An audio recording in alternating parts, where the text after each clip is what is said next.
Welcome back to Galaxy Tenants. On episode 19, we head to Buffalo, New York for a conversation with Sitarist Naryan Padmanabha, and we feature a couple of his songs. The first track that you'll hear is titled Tangier, and the podcast will close with Dark Matter. We hope you enjoy.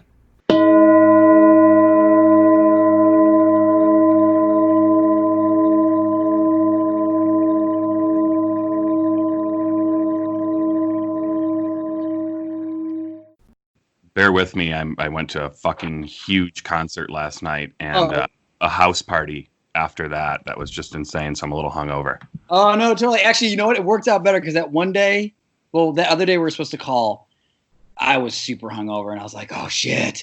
I'm actually lying, though. I wasn't at a concert or a house party because there's a pandemic. So that didn't actually happen. That's right. I was just stoned and at the grocery store wandering around aimlessly. You mean you're not one of those hoax people? You're not like, it's all a hoax, and I'm not my right to not wear a mask. It's my right.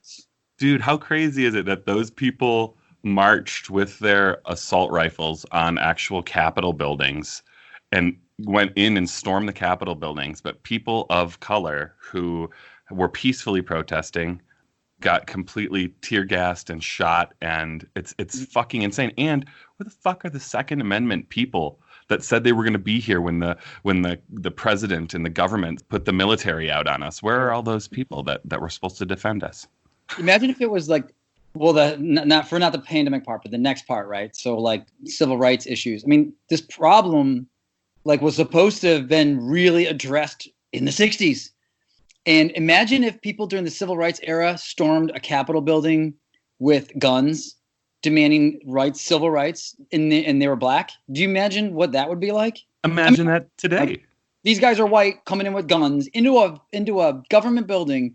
I'm saying that just would never fly if you were black. Yeah, it would never fly. If you're a Muslim dude, oh man, you came in and be like, well, I'm a citizen and I'm Muslim. You got rights and all that shit, and then you're gonna come in with a gun? Are you kidding me? That would be taken down in a second. You would be shot on sight, I think, either way, if you were black or Muslim, which is crazy because all these, white people, these rednecks are wandering in with their assault rifles. And to me, it's like, what are you fearful of something? What is the point of carrying an AR-15 around in public, or like a bazooka? Did you see the guy with the rocket launcher who went to Subway? Subway. What the fuck are you afraid of? It's for self-defense, man. Yeah. Dude, which is crazy because they always cite the founding fathers and the Second Amendment, but it's like the fucking founding fathers had muzzle loaders, which if you wanted to shoot somebody, that's like a few minute process. That's not extended clips with like automatic weapons. This is not what they were talking about. This is very different. So it's just to watch. I don't know if you ever like a couple of years ago there was this when there was a lot of like postal shootings and stuff. They showed a guy. This was like a public service announcement, and this guy walks into his workplace with a musket, and he shoots one fire, and it takes him like 5 minutes to get the next load going. It's like, totally. Not have mass murder. Somebody had a musket. Totally. The postal thing actually happened for the first time a town over from where I lived and grew up at the time. That would happen just in the city next door in Royal Oak, Michigan. The guy went into the post office and shot like 20 people or something, I think. Oh my God, that's crazy. Crazy. Who would think that a job where you could be outside walking around, just wandering around delivering mail would push you to the edge? I wonder what is the stressor? What's the thing like? I don't know. You're out going for a walk, man. I don't know. No offense to any postal workers who are dealing with hardworking conditions, because that's I don't no offense, but I don't get it.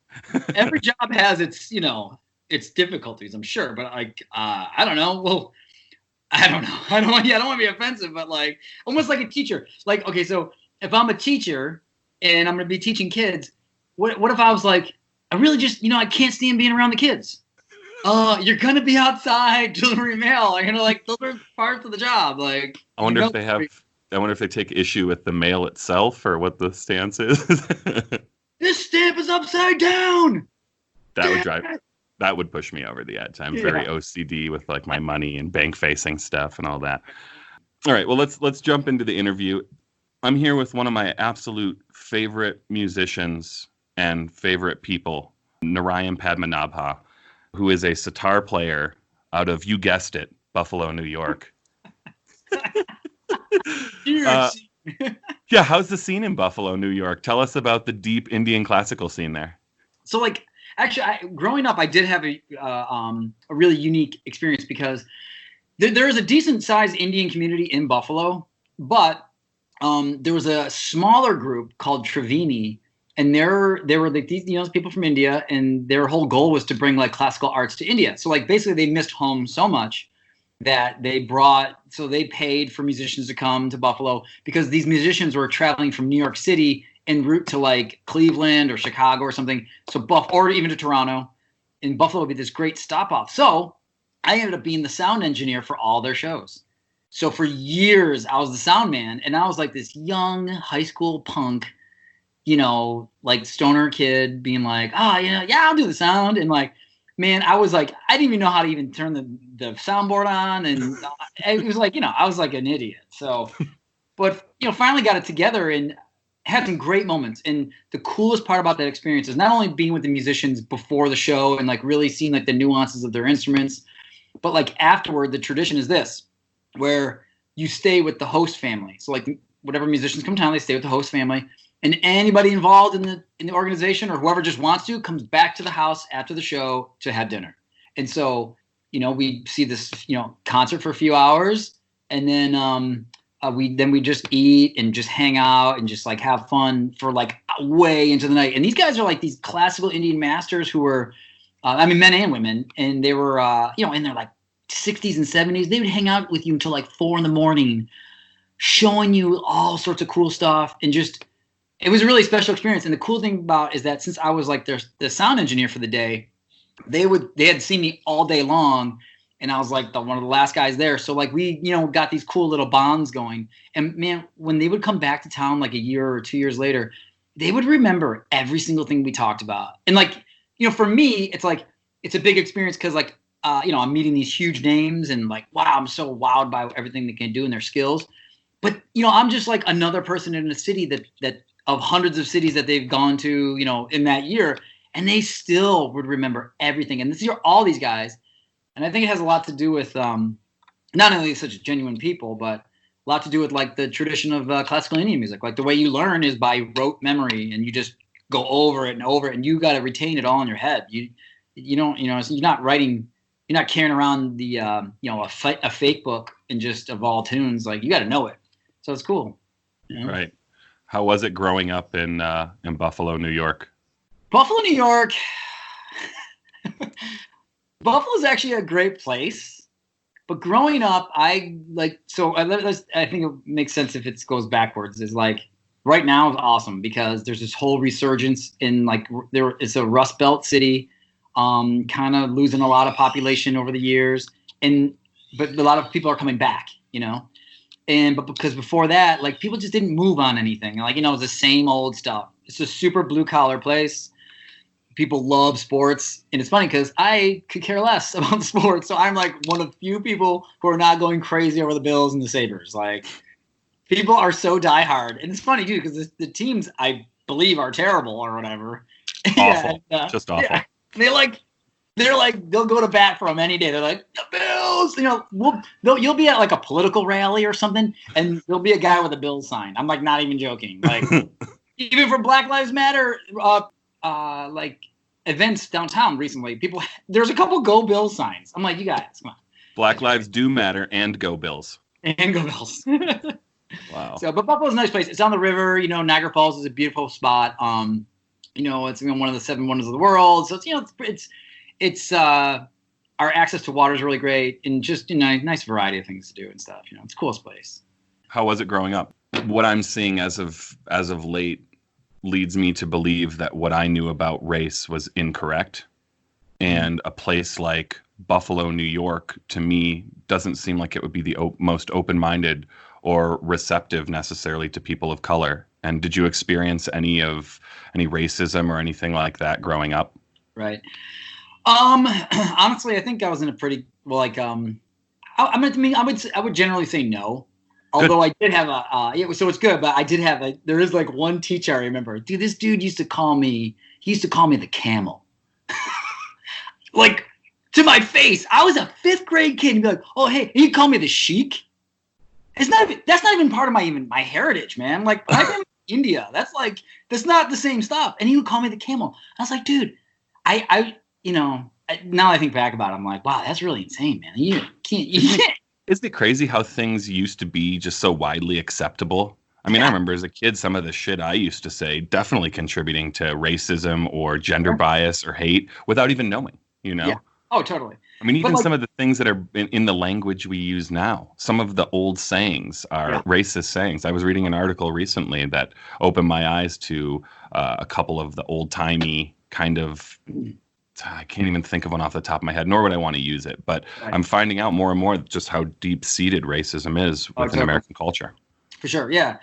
But, so Buffalo, so my experience in growing up is pretty cool because my mom and my dad, my mom's Catholic, my dad's Hindu, he's from India, and my mom was from like South Buffalo, which is like super Catholic, Irish, hardcore Irish people. Like my grandparents were from Ireland, and so they were in interracial marriage back in the 60s. So it was like my grandfather was like, "Don't you dare bring this brown skinned like guy here." And his only saving grace was that he was like a professional. So like, okay, so he's got a legit job and all that stuff. So but like a big thing for Buffalo is Main Street in Buffalo is a huge dividing line. On one side of it is pretty affluent and all this stuff, and then you go to literally the other side of the street is not. It's not the case. It is super. There's a ton of discrimination, racism in the city, without a doubt. There are dividing lines, literally streets and blocks that are cutoff points for like funding goes this way, not this way. And it's like, even though these districts share some funds, they, you can see the disparity between like a couple blocks easily, no doubt. The more I read about your police force, the more raises concerns for me, of course, just about, people I care about in that region and just general equality, that the police force might not be able to deliver that. And recently what I saw with that gentleman on video with the police pushing that 75-year-old man over, I hear he has a brain injury now. Yes. That's right. Have you seen a very negative side from the police, or have you kind of, you don't seem like the kind of guy that would mix it up with the police too much. You seem like a pretty, mellow guy, but I'm a mellow guy, and I definitely don't want to raise, if we need to stir the pot, let's do it. But like, I just ended up being in situations where, like, there's this one band I used to play with called the 12-8 Path Band. Now the 12-8 Path Band, now there are other Path bands around the country, and their whole MO is to be like supportive of, like, I don't want to say protests, but supportive of like movements. So like, say there's an animal rights thing going on or something. They call up a 12-8 Path Band, and we will march people from one area to another. And basically, what the band is awesome. It's like, I'm gonna describe it as a New Orleans samba marching band. Oh, dude, like just heavy grooves. It's like serious Pied Piper stuff. Like once you hear these grooves, it is always gonna be people following that group. It's like a dance party. But one time we were at an event in Buffalo, and this is classic Buffalo stuff. So we were at this event in Buffalo, and we were all taking the metro back out of the city, going back to our cars and stuff. So it was a city-sponsored event. It was a concert downtown, like that's outdoors, okay? So there's like tens of thousands of people there. So the outdoor subway platform was really packed. And, there's like hundreds of people at this subway station. You can't get in. So everybody was just waiting, chilling out, no big deal. And I was there with my drums. This cop comes up and he's like, you gotta move. He's like, you gotta move out of here. And I'm like, oh, well, I was just part of the, the city concert thing, and I'm just, heading home. He's like, the subway station is overpacked and blah, blah, blah. And I'm like, well, how are we all supposed to get home? And like, it was like 9 o'clock. It wasn't late. It was 9 o'clock on like a Friday night. So no big deal. And then he grabbed me. Now I was wearing marching band drums that has like 3 drums across the front. And it's pretty big, and I got all the shakers and stuff. And I'm seriously just chilling out, like, oh yeah, no, I'm just waiting for the subway. He grabs me. He takes me by the chest protector thing from my drums, and he throws me to the ground. And then so like 2 of my drums go flying, and then he picked me up by it again, and then threw me against the cop car. And then this other guy comes up to me, and he goes, "Hey," this like citizen, like a regular guy, comes up and he goes, "Hey, you can't throw that guy around like that." And talking about me, and I was like, "Oh, thanks, man." He's like, the cop goes, "You can't." He's really going, "You can't fucking be here. What the fuck do you think this is?" And I'm like, "Wait, we're part of the city concert." So, anyways, he gets all mad at the guy who's trying to help me out. He ends up throwing us both in the back of the cop car. The other guy won't answer him. He's like, "What's your name?" And he won't answer him. And I'm like, "My name's Naryan. Like it's all good. I'm cool. It's all good, man." I'm trying to like follow his directions, and this other guy is pissing the cop off so much because he won't respond to him. And I turn to him. I'm like, "Dude, just tell him. Like he's just trying to like know who you are or whatever. I don't know. Just tell him who it is." He refused. So we get to the police station, and we had to spend a few hours there or whatever. And I'm like arrested or whatever. And then I get like a summons thing. And I told my lawyer, like, "Okay, so can you help me with this or whatever?" And I had to go to court. And we get to court, and our names got switched on the police report. I was the guy who was swearing to the cop and wouldn't tell my information. I go, "No." I'm like, "That was the other guy." I was like, "No, dude. I was totally cooperating." And my lawyer's like, "You didn't tell me you weren't cooperating." I go, "I was cooperating. That's the other guy's paperwork." And that guy, and I saw him like a few years later. I'm like, "Whatever happened?" He goes, "Oh, I just went home that night. No, nothing happened." I'm like, "That was me. That was supposed to be me." I was supposed to go home that night with no problems. Do you think that was intentional? I have no idea. Fuck. Yeah. I can't even believe he gripped you up. That's crazy. Yeah. This other guy's name would have been Naryan Padmanabha, and he was like, like not, he was not like, Wow. he had an ethnic name probably. Wow, that's insane.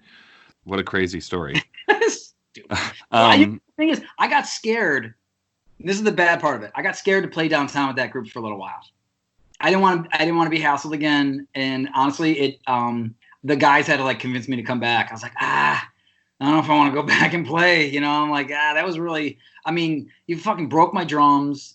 And, I got kind of hurt when he like threw he threw me against the car.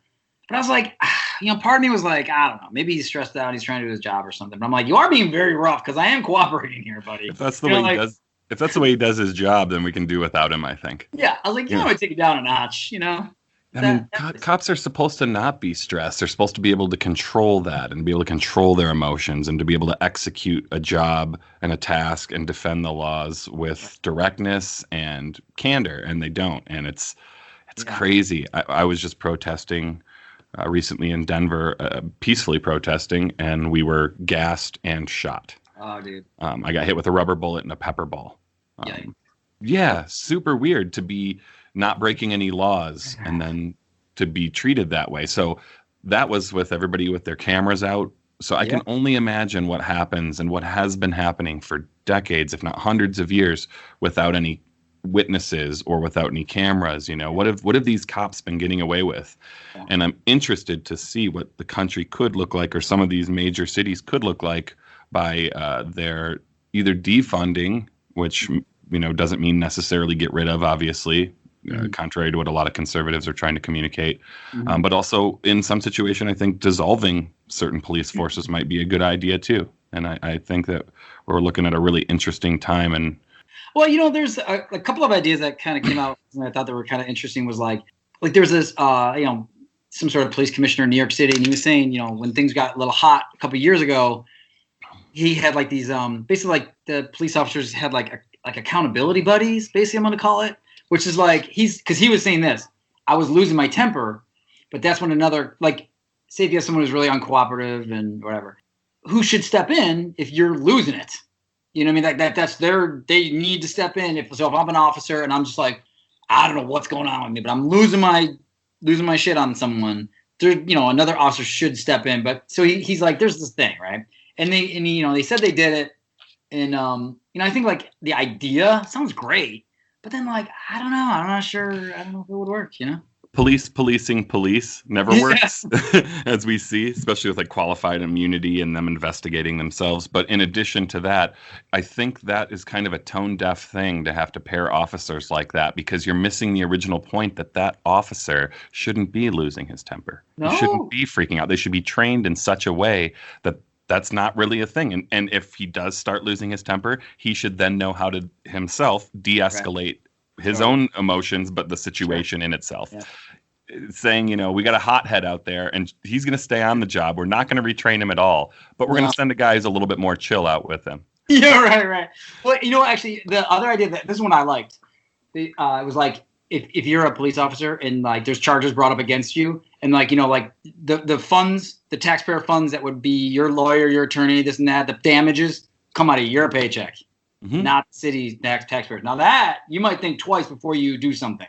Or they have to carry insurance. That's another way of doing that. And then their premiums go up and everything like that as they have 20 complaints against them and they've killed 4 or 5 people, It's a crazy thing to say, but that's what we're finding out when they're starting to show some of these disciplinary records that many of these police officers have murdered multiple times and have so many complaints against them without any violations because, again, the police investigated the police, And you know how that is.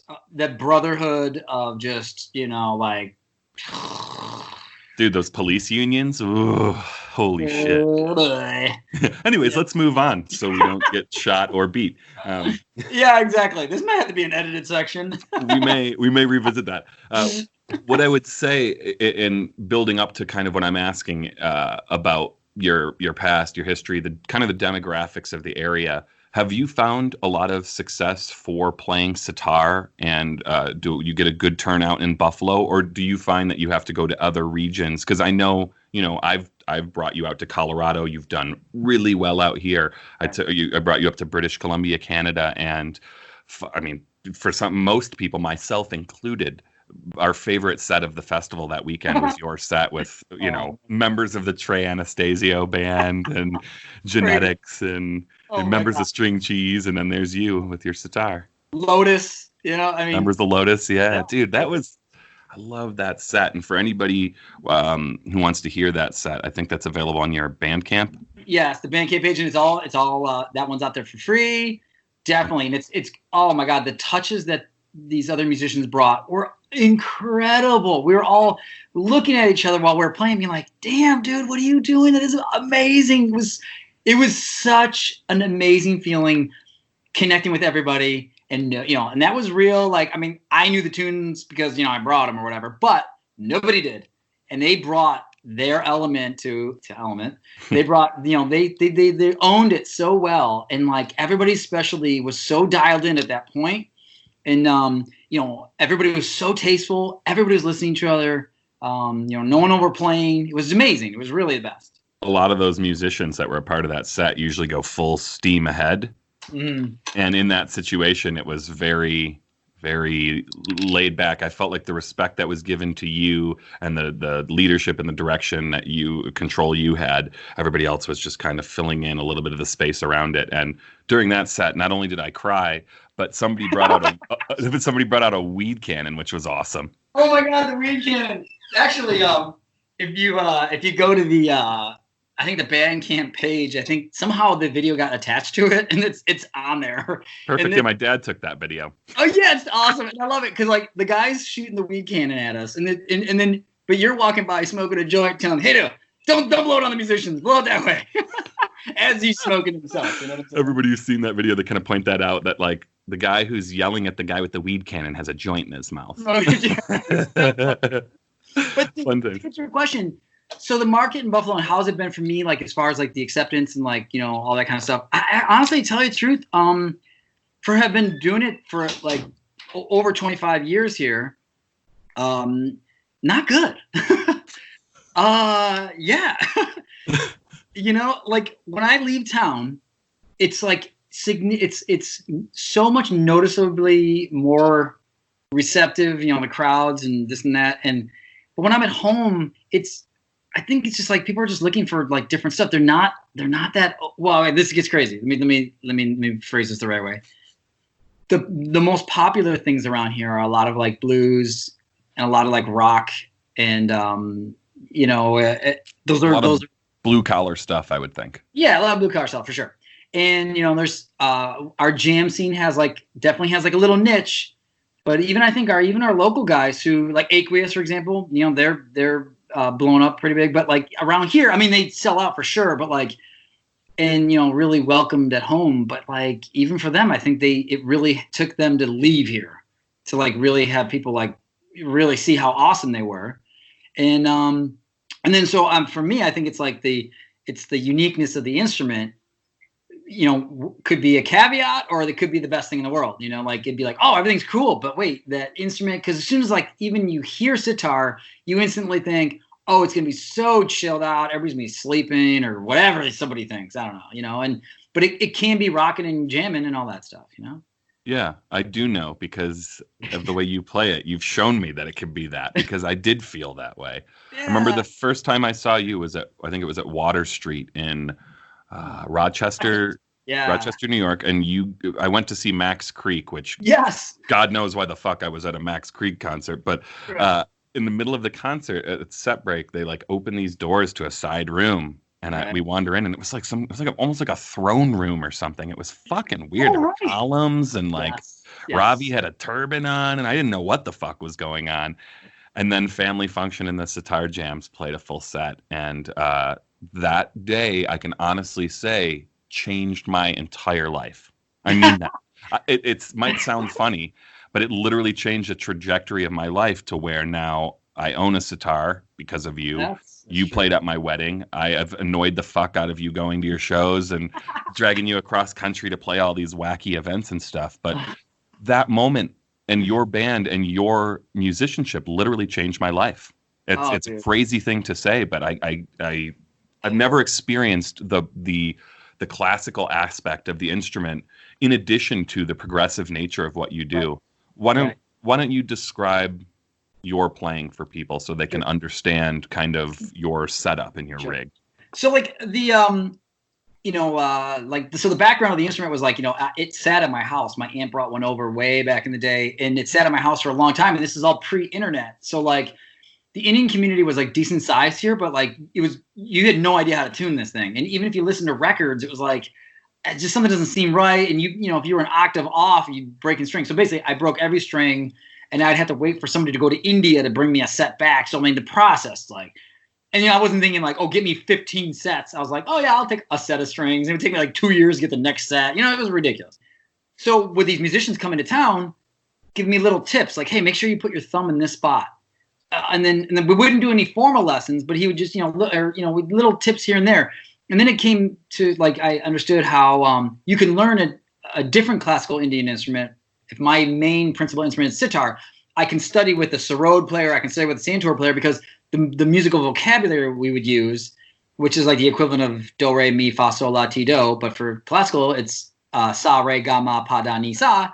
So he can tell me the syllables, and it's cool because like for a guitarist and a bassist or like a keyboard, like you might say play F sharp, D major, blah, blah, blah. But for us, we can say play re, re, sa, re, ga, me, sa, and then for us, it could be on any instrument, and it doesn't matter what key it was, because like you're going to be the main soloist or whatever.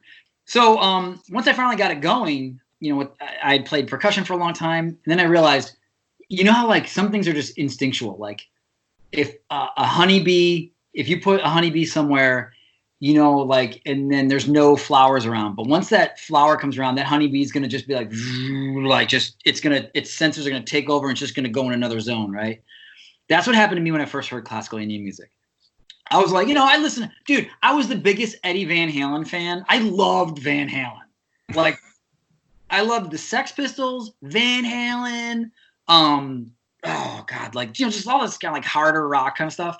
But then I loved, Ravi Shankar, Shiv Kumar Sharma, just all these amazing guys. But anyways, so when I would hear it, I just felt this instant connection to like, whoa, this is such rich, deep, traditional stuff that's like, they had it. And then, as soon as I got into it more, I realized that the tunes that were being played were part of a cycle. Like some songs or ragas are played at certain times a day, and you could feel that. You knew and the time of day is broken down like so many times. There's like early morning, there's like mid morning, late morning, then there's like early afternoon, mid afternoon, late afternoon, early evening, mid evening, late evening, early late night, and there's like late night, then there's like 2 a.m, 5 a.m. type of stuff. And when you hear them, and then you know what time that's supposed to be played, you are like, that is exactly when you should hear that. It's like a connoisseur drinking a fine wine or a cigar. Like, you know what it's supposed to be paired with. And these guys, I mean, this is centuries of putting this together, and it makes sense. And so once I started hearing that, I was like, oh, so cool. But I couldn't help the influences when I was younger being like, I feel like you can rock this thing out, And I was like, just like style-wise. And then, then I made it electric. Then I put it through an effects pedal. Then I started playing with loops. Then I started getting all this other weird stuff going on. And, like weird synthesizers playing too. And then to me, it just made sense because I'm like, this thing, out of its context, totally awesome. And it can hang with any instrument that is able to play anything, honestly. I mean, you could play a jaw harp and jam with, actually, speaking of which, a jaw harp is a classical Indian instrument in South India. These guys are insane. A classical jaw harp, it's called a morsing. That's what they call it, morsing. Look up a morsing player, M-O-R. It's actually M-O-O-R-S-I-N-G. Crazy. I'll check it out. Yeah, but my rig is, it's evolved over the years. And so what I currently play is an acoustic sitar with 2 piezo contact mics. So they're just, pick up on the vibrations. And then, so I have that goes into a Boss MEAD guitar pedal, which has distortion, reverb, delay, this like modulator thing for like what I call my underwater sound, and an envelope. And so like there's like 4 main pedals on it. So I don't use all the pedals. There's like a couple like a couple sounds that I just really like, and that's just my sound, I guess. And then over time, I've bought this other preamp by this company called Fire Eye. It's just like a acoustic like exciter or something I want to call it. It's really cool. It's just it makes the signal like hot, and so I dig that a lot. And then in recent years I've been getting I also use a compressor pedal as well. For some reason I like that sound where it's like it's almost like it's so much signal going in where it's like you can feel like it being kind of crunched. For some reason over time it's just that sound has gotten more appealing to me, because it's funny because a classical sitar player would want the 100% the opposite of that. You want the most dynamic thing ever, and if you're using a compressor, you're obviously squashing the signal. Just like the dynamic part of an acoustic sitar, so traditionally it's made to be like a court instrument, so it's made not to be amplified. And the drums that traditionally match it are the tabla, and it's awesome because like they actually match each other volume wise like perfectly. Like the tabla's main volume is the loudest volume on a sitar, and it's cool because because you can imagine if like an acoustic guitar player, actually maybe a good equivalent, maybe an acoustic guitar player and a conga player, like those are like similar volumes, Sure. They could jam out together. Maybe conga's maybe a touch louder, but sure. But and then I also have an iPad. On my iPad I use a couple apps that like that help me with loops and stuff like that. I like Novation Launchpad. It's cool because you can load in your own. So I make my loops in the studio, and then I can call them in and out, and I can have like a whole map of stuff that I want to do, and just I can punch things in and out as I want. And then from that, there's like effects on them, so I can like loop just like one little mini section of something. I can just delay something out, put filters over them just so they sound kind of trippy, and then that's basically it. And then there's just a little mixer board out of that, and that's it.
I first started seeing you, you were doing something that I'd never seen anybody else do, just the way you were playing the sitar.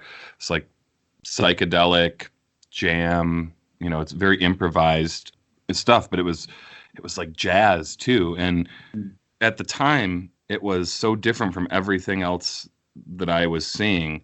And yet among what you were doing, there wasn't a ton of diversity. And that's not a shot at you. That's only to say that as of recently, over the past 5, 6, 7 years, your sound has changed in the depth of that sound and the tones that you're using and the presets and the studio stuff, even up until more recently, where for the first time in the past, I don't know, couple months, I've actually heard you do covers. I know. That's a totally new game for me. What I would say is that in a lot of situations, sitar isn't the most accessible. For me, it was instantly accessible just because of the depth of it and how it resonated with me. For a lot of people, I don't know that that's the case, or maybe they're not familiar with Indian classical music. The minute you incorporate familiar songs, melodies, the minute you incorporate familiar stuff, you open up the ability to the general public to receive your music and for more people to feel that it's even more accessible. And I think that what it did for me, at least, was I've been listening to your music obsessively, maybe an unhealthy amount, for the past decade plus, maybe 12, 13 years. Hearing covers for me and hearing familiar things like The Grateful Dead or Fish or just a bunch. You did a handful of covers on a bunch of the happy hour things that I think that's a really cool approach. Well, this is like something I was thinking, like over time, I just felt like, so yes, covers are totally new for me. And back in the day, like one little thing about the sitar is that it's only in one key, right? So if you want to strum all the instrument or all the strings, you can only play in one key. So if you were to play with other people, you as a sitarist, like you can only play your main like melody string, which is not as full of a sound. So like in a certain way, this was what our challenge was with Family Function, the sitar jams, was that we were playing in the same key. Every single song's in either the key of C or G. Every song. It had like 75 songs.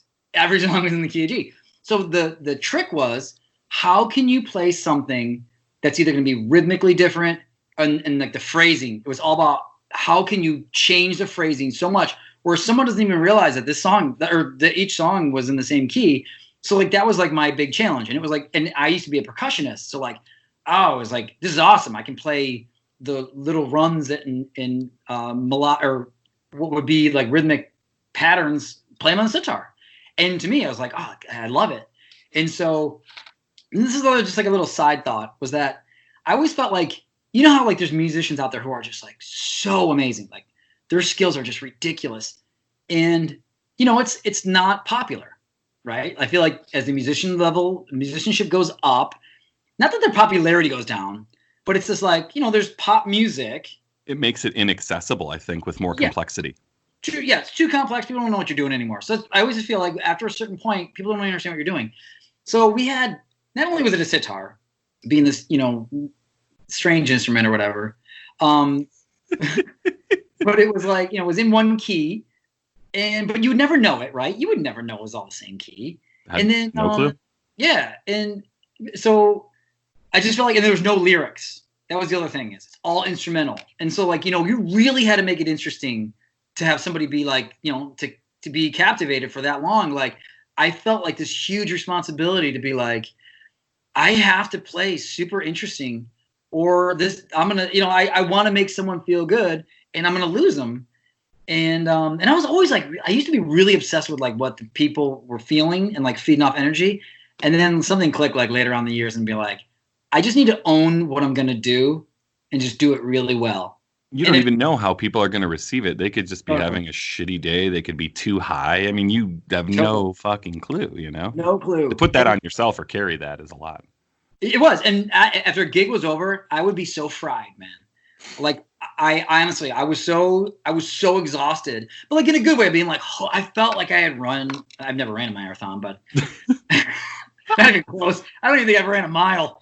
But yeah, I was so exhausted, just like from the mental, like thing of being connected with people, like with my brothers, being like, oh my God, we're so like in tune. And, you know, playing with my brothers, I had already, you know, even before we even made a band, I had already been playing with them for like 15 years. So we give each other these super subtle looks all night, and they meant all sorts of stuff. And so, like, you know, you're just really dialed into that. So the cool thing is that, now, I mean, it's kind of a blessing and bad was that because of the whole quarantine thing and my brothers not being as available, I was like, I don't want to make the same songs anymore right now. I want to do something kind of different. And I just started messing around with some songs that I had noticed were in the key of C. I was like, oh, that's cool. And then I figured out a way how to change the key of a song that's already been made. I was like, it was mind-blowing, like, moments. Oh, so you're saying just like in post, just changing it to a different I can take different key. A song. I can take a Grateful Dead song from an album. I can change its key. It's crazy. Wow. Yeah. So the tools are such too now that it gives you the ability to do all of these things that you weren't able to do in the past. And it should take a little pressure off of you maybe in trying to create a lot with limited tools, though it could probably obviously become more complex and fall apart in a massive fire. Totally. Yeah, because like if I push the wrong button, right. And all those shit, and no one else is carrying the rhythm or something, it's all, I was like, oh man, I did that. Shit. Right. You know, I mean, there's been those days, you know, where I'm like, you know, I clicking on different parts and like, you know, since it's, you know, and here's like one other thing is like when you're making a song, the songwriting process, I feel like, you know, you've spent so much time with each sound and everything. Like, so once you put it on to something and you're ready to play it, like you know, you own it so much and it's so part of you. But when someone else wrote the song and it's just like, I'm playing along with Jerry Garcia, it's like totally different. I'm like, it's cool. It's so much fun. I've had so much fun playing these cover songs.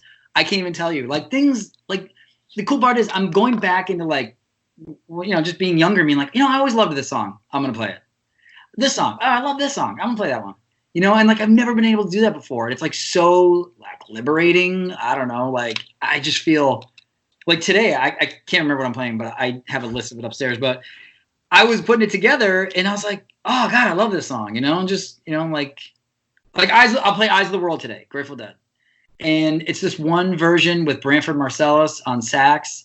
And it's just, I always imagine this show being played on a sunny day afternoon. And it's just like, it just.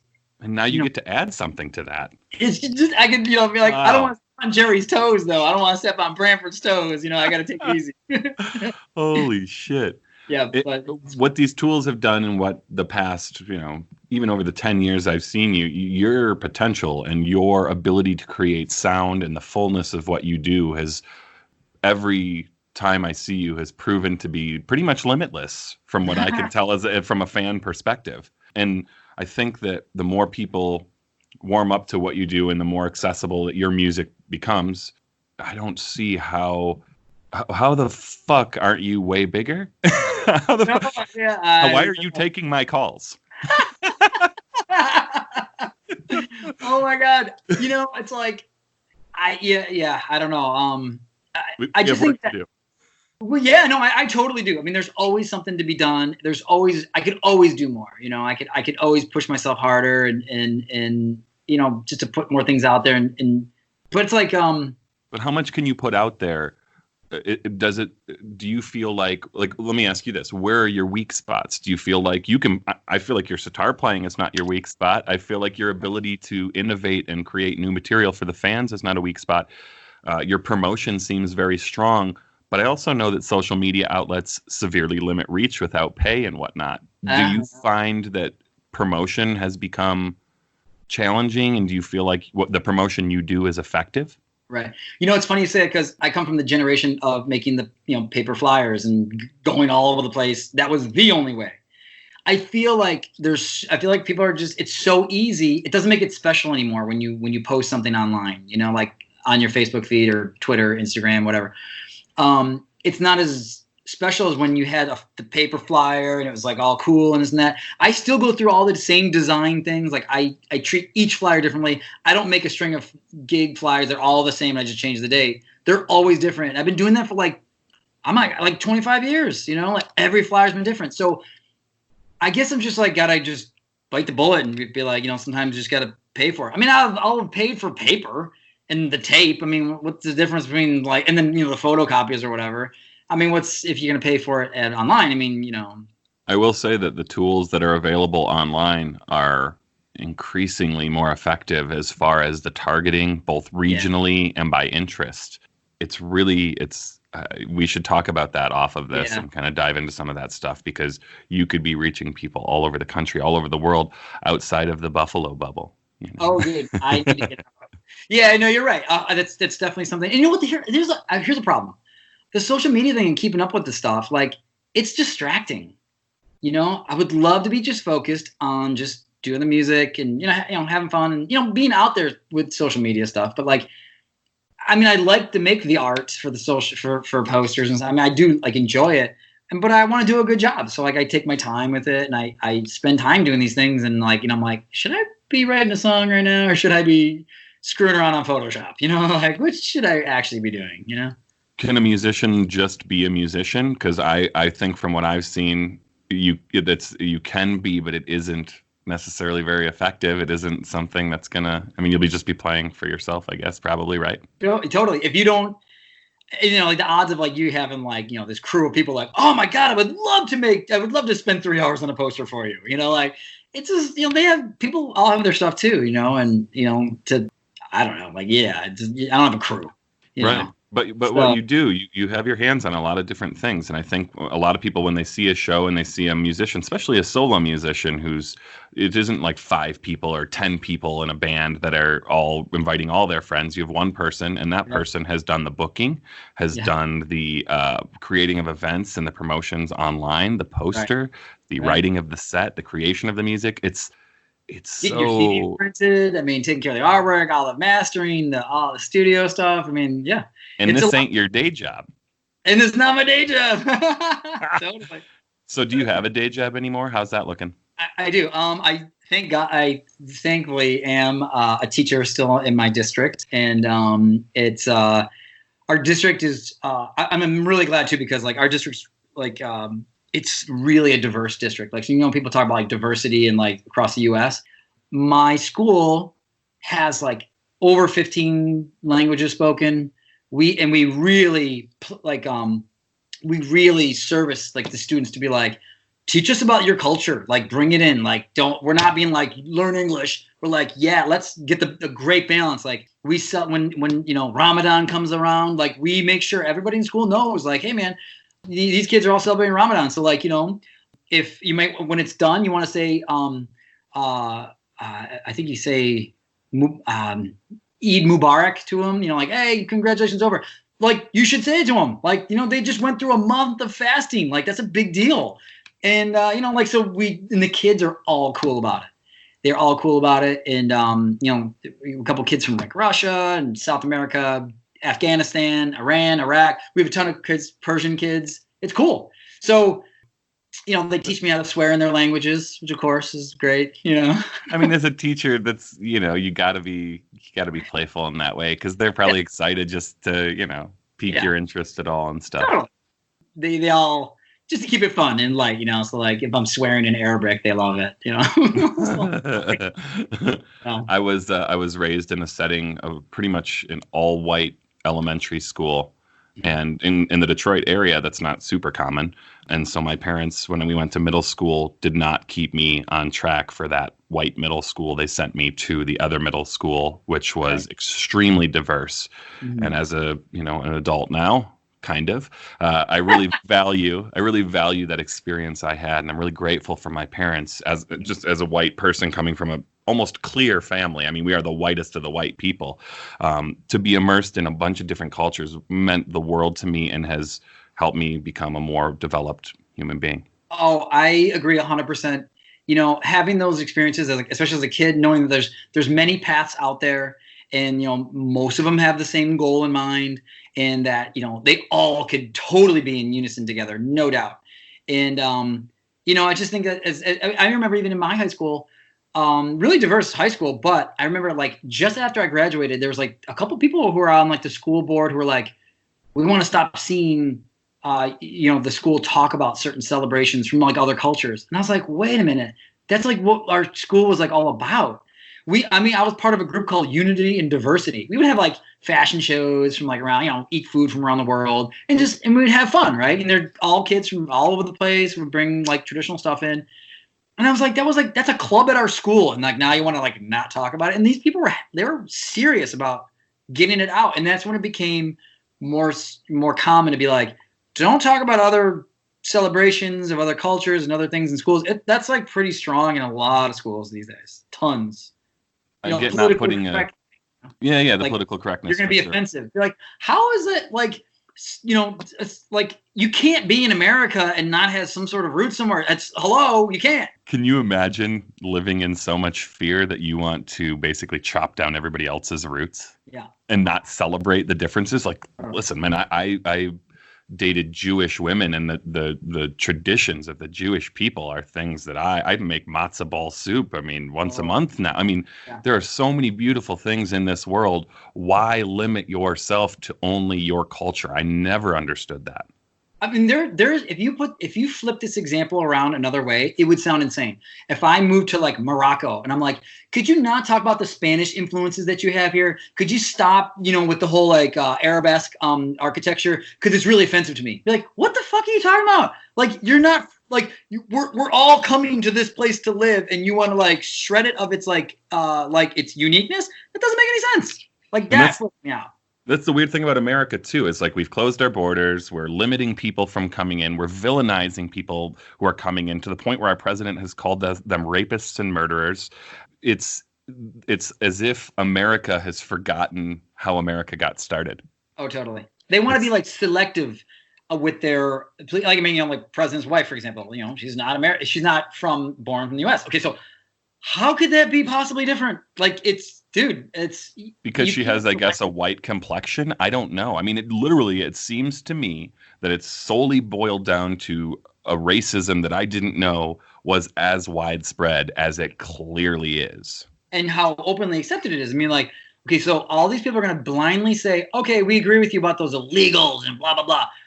And so people are seeking citizenship. Yet this person is married to somebody from another country. Like, and that's great and that's awesome. But like, you're going to pick and choose who is a decent person. There are bad people all over the world, man. We're not talking about that. That's obvious. Like, there's horrible Americans, man. No doubt. Okay. Maybe more so than other countries. I'm surprised people let Americans into their countries sometimes. I'm like, are you sure? Sure. Oh, dude. You kidding me? I'm sure, like, once like borders open up again, like, I don't know, maybe after like things maybe settle down, hopefully next term would be someone really stable and this and that. I feel like our reputation around is gonna be like, that's not a reflection on me, man. Like, I am not part of that. I am American. That is not me. Like, that doesn't represent. A piece of advice, and this applies because I lived so close, being in Detroit, and you live so close in Buffalo. Just tell everybody you're Canadian when you travel the world. Totally. Yeah. Hey.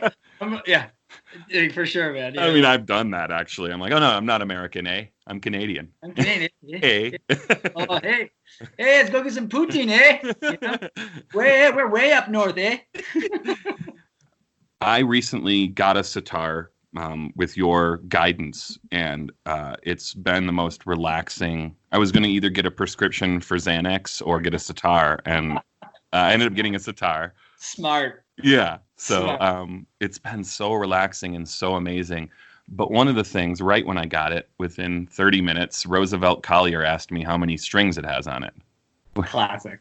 Which Classic. I've watched you deal with that question for fucking years. It's the best question. It's the best question. It's such a cool instrument. And I want to thank you for exposing me to it more and for assisting me in getting one. I never thought I would own a sitar. Oh. And I'm sure it could use a little work, but I'm getting some sounds out of it that I, at this point, never thought I would be getting. And now I'm getting ready to dive into a bunch of scales. And I mean, I'm literally playing just in the key of C and notes I'm familiar with, scales I'm familiar with, and bending, and getting ready to dive into the real Indian aspect of the instrument, which is just a weird thing to say, but I guess I'm just playing it like a white guy right now.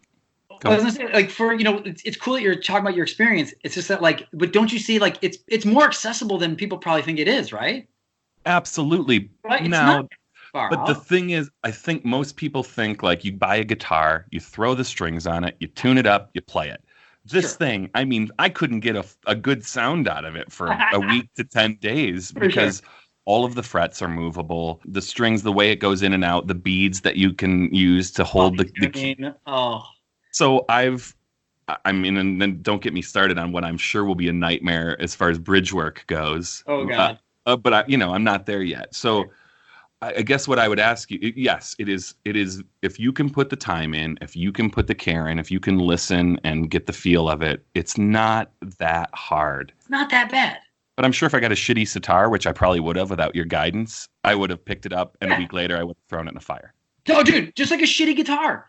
You play a guitar with high action, and then like the action gets worse as you go up the neck. It's a freaking nightmare, and they sound like shit, and nothing will sound good on those things. And it's like, yeah, but you're right. There's a lot more like little subtle things. But you know what? A lot of guitarists, like when they get their work set up for them, if they choose to do that, like they'll use a lot of the same tools. Like the guitar setup person will be using steel wool to like brush off those frets, and there's a couple of similarities. But yeah, you're right. It's a totally different beast. But if you get those technique things down, like you can get going. The other side of that is there's not a lot of people around the country who do sitar setup and sitar work. Totally. There's like the place that we got it from, and then there's like a place up in Seattle I see or something. Yep, totally. So, looks like I'll be going to Seattle this fall.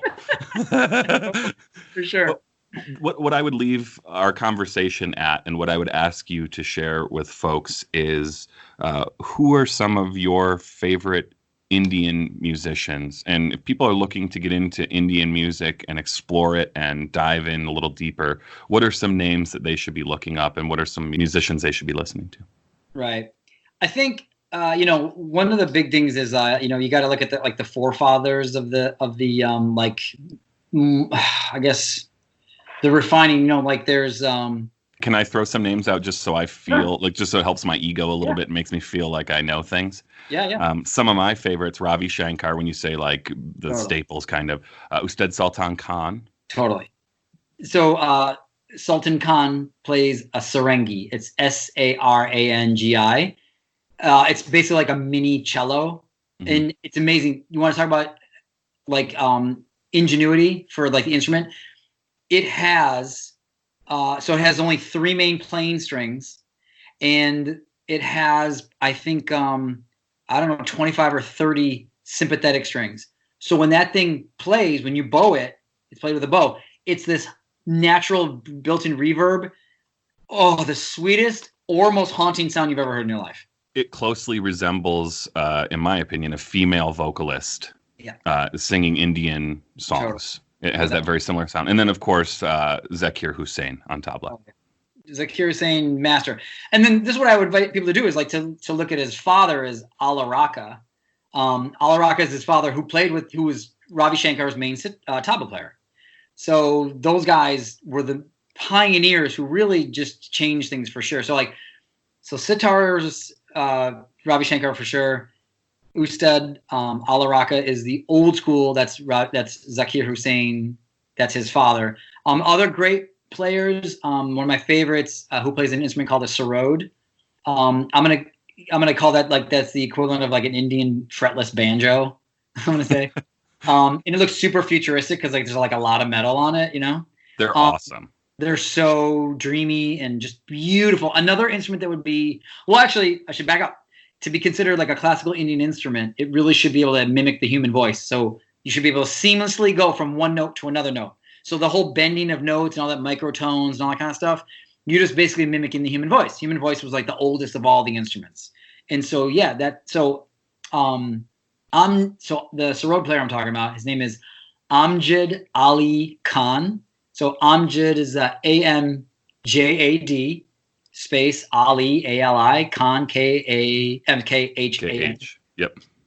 He's amazing. Who else? Let me think here. You know who's incredible as far as the newer generation and who makes me literally want to never play sitar again, and obviously is Anushka Shankar. Oh yeah, she's incredible. It's unbelievable to watch the speed and the precision at which she plays the instrument. Yeah, she, and an awesome scenario for her is that, learning under her father and like that, just like that's huge, Yeah, so and other sitarists who are amazing, and I would look up Vilayat Khan. Now, there's two families of sitars. There's Ravi Shankar style and there's Valayat Khan style. And so like Ravi Shankar style means you use 7 strings on your sitar. Valayat Khan is 6 strings. And the reason why is that Ravi Shankar is more like melodic, letting notes ring out and a lot of resonation of the strings, where Valayat Khan was more busy player. It was more of like, so there's this style of vocalization that goes really quickly, like seriously, you know? Love it. You know what I'm saying? Love that. Yeah, it's so complicated, and so he'll play more that style. Where Ravi Shankar is more like the beautiful, like, you know, style. Well, I mean, they both do the same things, but like, so you know, Valayat Khan, he's amazing. I'm trying to think. Let me think here. Who's that? Who's the Indian slide player? I can't believe. Oh, Vishwa Mohan Bhatt. Yeah, Mohan Bhatt. Mohan Bhatt. He's done a lot of collaborations with Western guys. Roy Cooter. He's done a lot of things with him, and so Vishwa Mohan Bhatt is amazing. He's invented a new instrument. It's called the Mohan Veena. Ravi Shankar was his teacher, and since he wanted to play guitar, you know, Ravi Shankar is like, you can learn with me on any instrument you want. So he made a slide guitar in that style, and I have one, and it's like super hard to play. Oh my God, I can't even imagine, especially to make it sound anything like what he does with his tones and stuff on a slide guitar. Because otherwise, you hear all the clipping of like the slide on the strings, and it's like totally tinny, you know. Oh, and he'll be like, you know, he'll pluck the string once, and he'll go. It just like resonates for like a minute. Yeah. One plug, and you're like, wow, that's crazy. Another classic guy, totally amazing. His name is Shiv Kumar Sharma. He plays the santur, which is basically a hammered dulcimer. It's like a trapezoid box with strings all over the top, and you play with sticks. That's an amazing instrument. That's the instrument I actually played before I played sitar. That's the one I played for many, many years. It's really pretty amazing. For flute players, classical flute is really pretty amazing. Oh gosh, I'm thinking of his name right now. Hari Prasad. Hari Prasad. He's the man if you want to hear classical flute. I got it one. You want a killer sitarist? This guy, his name is Niladri Kumar. Niladri Kumar. He made the electric sitar, and he's so he does these beautiful melody things, and he also does this like electric stuff. And but it's like, you know, it's different from what I do. It's definitely like more ethnic sounding. And I would actually go, if I'm gonna go my first choice, go Niladri Kumar first. I'll work backwards down the list. Yeah. Those are good to start with. If you want, how about a saxophone player? Okay. Classical South Indian saxophone player. This guy, his name is Kadri, Kadri, Kadri Gopalnath. Gopalnath,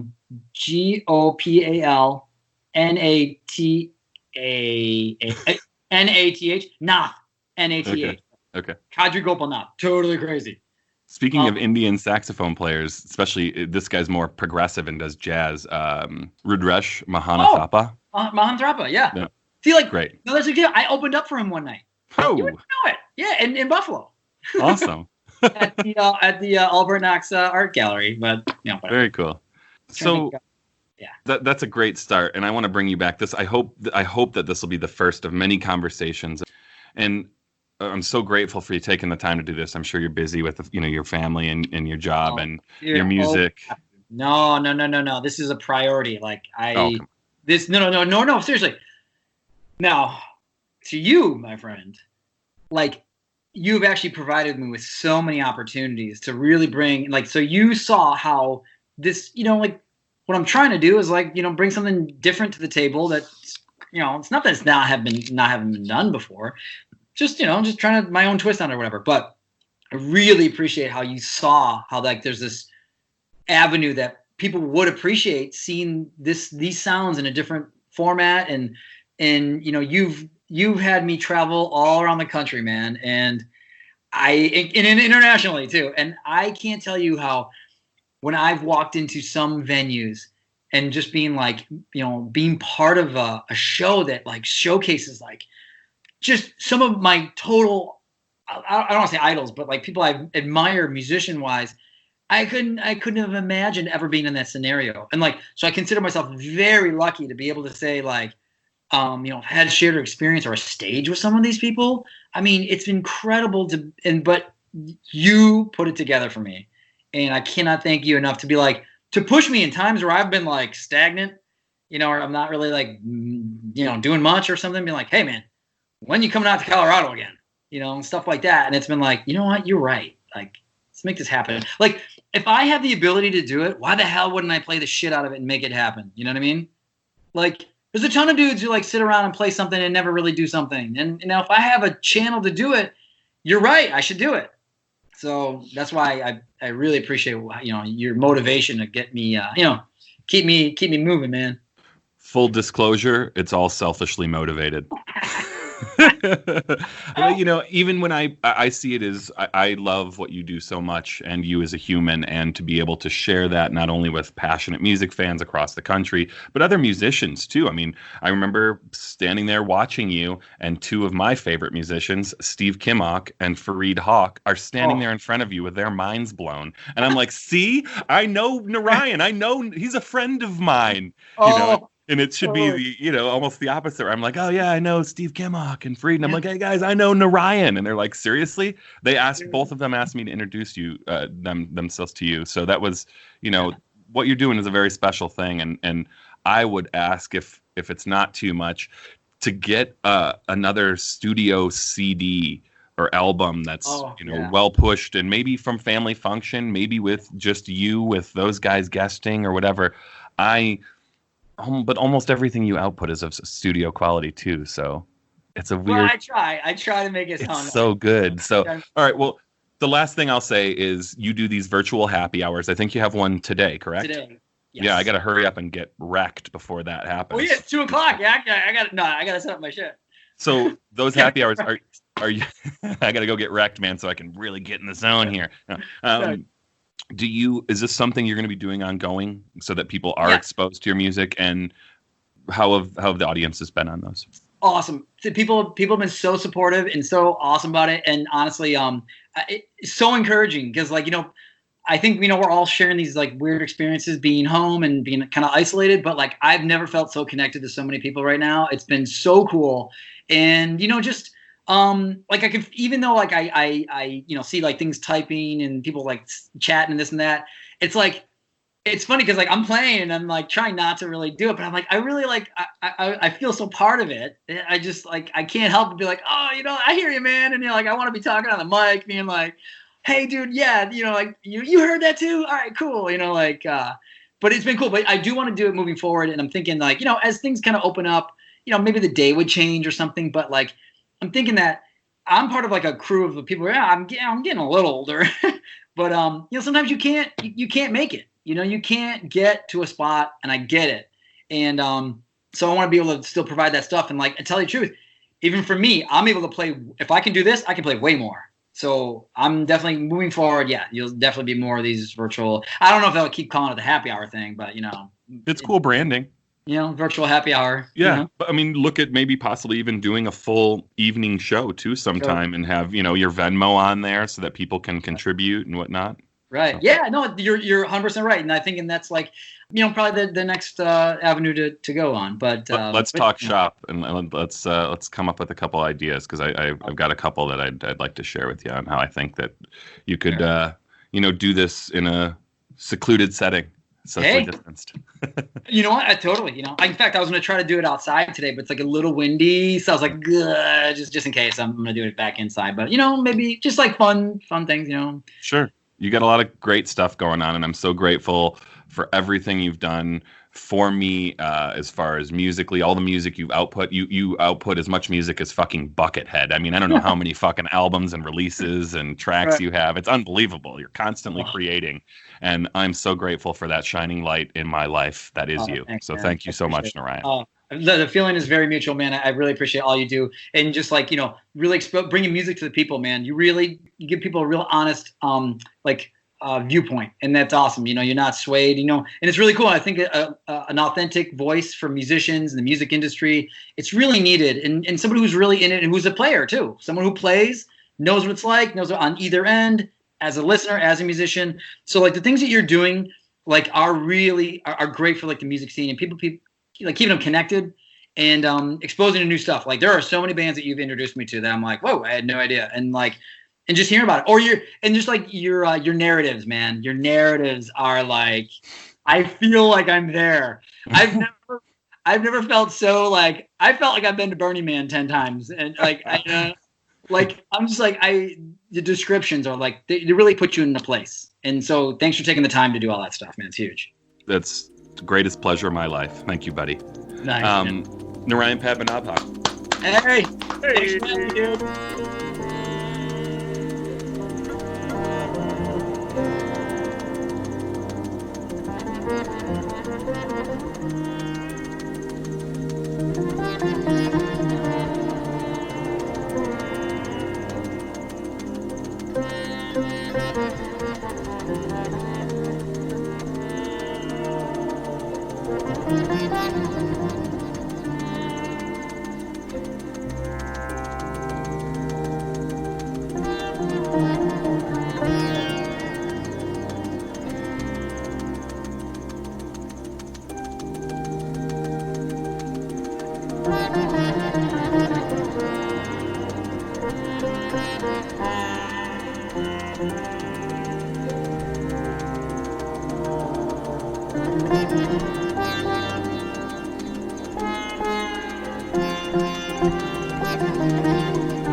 Thank you for listening to Galaxy Tenants. If you enjoyed this episode, be sure to subscribe, like, rate, and review wherever you listen to podcasts.